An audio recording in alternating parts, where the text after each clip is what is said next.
होगा कि आपने कोर्ट के अंदर कोई सबमिशन रखे और जज साहब ने उसको या तो नोट डाउन नहीं किया या बोले हर्ड अगली बार सुनेंगे, और उसके बाद स्पीकिंग ऑर्डर कुछ और होता है, लिखित ऑर्डर कुछ होता है, तो उसका इम्पैक्ट क्या पड़ता है आप लोगों के ऊपर? बिल्कुल, उसका इम्पैक्ट बहुत ख़राब पड़ता है। एक सेकंड अपील में मैंने लखनऊ में बहस की, जिसमें मैंने करीबन 1.5 घंटे बहस की, और आई एम सरप्राइज्ड दैट मतलब मेरी आर्गूमेंट का एक शब्द नहीं लिखा है जज साहब ने, एक शब्द।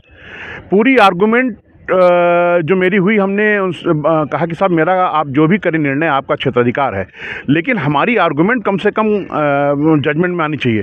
तो जब जजमेंट मैंने देखा तो साहब मैं तो बिल्कुल दंग रह गया कि मेरी आर्गूमेंट का कोई एक वर्ड भी जज साहब ने नहीं लिखाया। तो ये होता है कि ये तो बड़ा ख़राब बात है। इसलिए न केवल वकील की अकाउंटेबिलिटी बल्कि कोर्ट्स की भी अकाउंटेबिलिटी बनती है, क्योंकि कानून से ऊपर ना कोर्ट है ना वकील है, संविधान और कानून के तहत कोर्ट हैं। तो कोर्ट बाउंड है कानून के तहत चलने के लिए।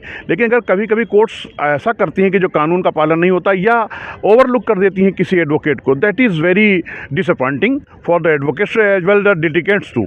सो that the live streaming of the court proceedings should be mandatory in across the nation. This is my personal view. जैसे आपने अभी हमने बात कर लाइव स्ट्रीमिंग के ऊपर,